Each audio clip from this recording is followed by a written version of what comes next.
गरीब लड़का और भगवान बुद्ध।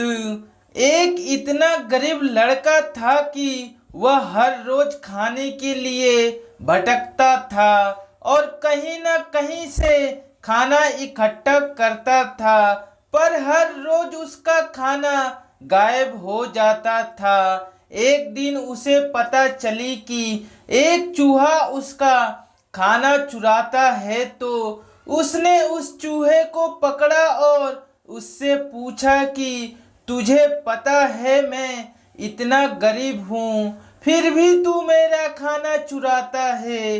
अगर तुम्हें चुराना ही है तो किसी अमीर का क्यों नहीं चुराता। तो वह चूहा बोला कि तेरे किस्मत में कुछ ही चीजें लिखी है, वही मिलेगा। भले तू कितनी ही कोशिश कर ले, भले तू कितना भी इकट्ठा कर ले, उसे अपने पास नहीं रख सकता। यह जानकर लड़का बहुत शौक हुआ कि ऐसा कैसे हो सकता है। तो चूहे ने कहा कि अगर तुझे जानना ही है कि तेरी किस्मत में क्या लिखा है, तो भगवान बुद्ध के पास जाना पड़ेगा।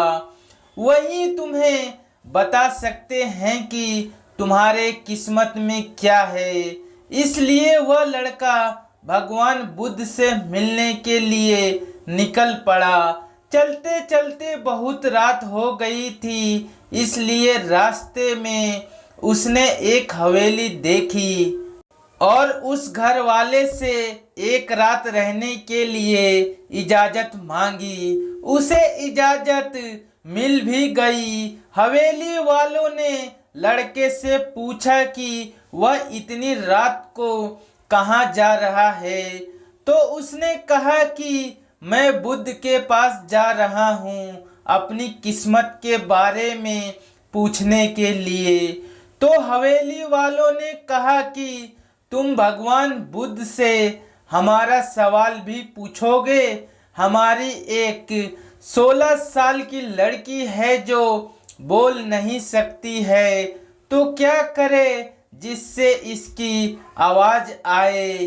उस लड़के ने कहा जरूर पूछूंगा आपका सवाल, और उसने उसको धन्यवाद कहा और सुबह वहां से निकल पड़ा। आगे रास्ते में बहुत बड़े बड़े बर्फ के पहाड़ थे।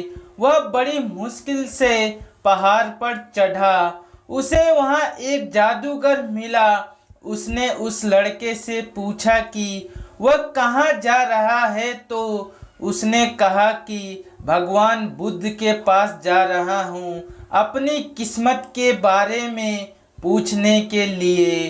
तो जादूगर ने कहा कि क्या तुम भगवान बुद्ध से मेरा यह सवाल पूछोगे। मैं हजारों सालों से तपस्या कर रहा हूँ ताकि मैं स्वर्ग जा सकूं, और मेरे हिसाब से अब तक तो तुझे स्वर्ग में चले जाना चाहिए था। तो मैं स्वर्ग में जाने के लिए क्या करूं। लड़के ने कहा कि ठीक है, मैं आपका सवाल बुद्ध से पूछता हूँ। उस जादूगर के पास एक छड़ी थी। उस छड़ी की मदद से उस लड़के को बर्फ के पहाड़ के उस पार पहुंचा दिया। जब वह आगे बढ़ा तो उसके सामने बहुत बड़ी चुनौती थी। वहां बहुत बड़ी नदी थी जो वह खुद पार नहीं कर सकता था। तभी उसकी मुलाकात विशालकाय कछुए से हुई। कछुआ उसे लेकर जाने के लिए तैयार हो गया। फिर कछुए ने भी उसे वही सवाल पूछा, तुम कहाँ जा रहे हो। तो उसने सब बताया। तो कछुए ने भी एक सवाल पूछने के लिए कहा, मैं 400 सालों से ड्रैगन बनने की कोशिश कर रहा हूँ, पर अभी तक नहीं बन पाया।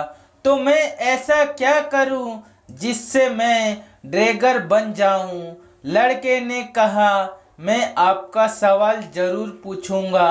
कछुए ने लड़के को अपनी पीठ पर बिठाया और नदी के उस पार पहुंचाया। आखिरकार लड़का भगवान बुद्ध के पास पहुंच गया। वहाँ बहुत सारे लोग थे। बुद्ध ने कहा, एक व्यक्ति के केवल 3 सवालों के जवाब दूंगा। लड़का एकदम शौक हो गया क्योंकि उसे तो 4 सवाल पूछने थे। वह सोचने लगा कि उसे कौन से 3 सवाल पूछने चाहिए। उसने कछुए के बारे में सोचा कि कछुआ 400 सालों से ड्रैगन बनने की कोशिश कर रहा है। जादूगर 1000 साल से स्वर्ग जाने के लिए तपस्या कर रहा है और वह लड़की बिना बोले कैसे पूरी जिंदगी निकाल सकती है। फिर खुद के बारे में सोचा कि मैं तो सिर्फ गरीब हूँ, मैं तो मांग कर भी अपनी जिंदगी गुजार सकता हूँ। पर कछुआ, जादूगर और लड़की की परेशानियां तो मेरी परेशानियों से बहुत बड़ी है। तो लड़के ने उनके 3 सवाल भगवान बुद्ध से पूछे। बुद्ध ने जवाब दिया कि कछुआ 400 सालों से ड्रैगन बनने की कोशिश कर रहा है पर अपने कवच को छोड़ने के लिए तैयार नहीं है। जब तक वह कवच को नहीं छोड़ेगा तब तक वह ड्रैगन नहीं बन पाएगा। वहीं जादूगर अब तक अपनी छड़ी नहीं छोड़ेगा तब तक वह स्वर्ग नहीं जाएगा। और जब लड़की को उसका जीवन साथी मिल नहीं जाएगा तब तक वह बोल नहीं पाएगी। यह सब सुनकर लड़का वापस कछुए के पास आया और उसे सब कुछ बताया तो कछुए ने अपना कवच निकाल दिया। जैसे ही कवच निकाला उसमें से कीमती मोती निकले और वह मोती कछुए ने लड़के को दे दिया और वह ड्रैगन बन गया। फिर जादूगर के पास गया और सारी बातें बताई तो जादूगर ने अपनी जादू की छड़ी लड़के को दे दी और वह स्वर्ग में चला गया।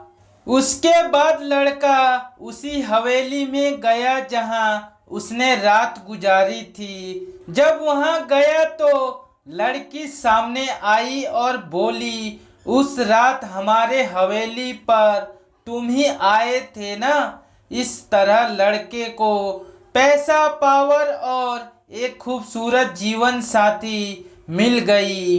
जीवन में कुछ पाने के लिए कुछ देना पड़ता है। जब जादूगर ने छड़ी दी तो उसे स्वर्ग मिल गया। वैसे ही जीवन में कुछ बड़ा करने के लिए अपने कंफर्ट जोन से बाहर आना होता है। पानी का जहाज सबसे ज्यादा किनारे पर ही होता है पर जहाज किनारे के लिए नहीं बना है। वह बीच समुंदर में लहरों को चीरते हुए आगे बढ़ने के लिए बना है।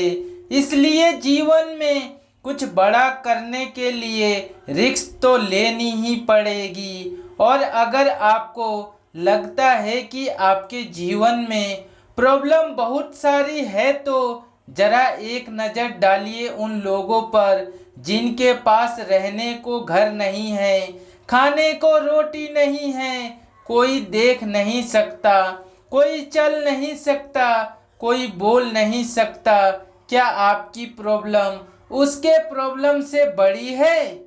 आशा करता हूँ यह छोटी सी कहानी आपको बहुत पसंद आई होगी। अगर पसंद आई है तो चैनल को लाइक करें, सब्सक्राइब करें और अपने दोस्तों के साथ शेयर करें। अच्छे रहिए, स्वस्थ रहिए।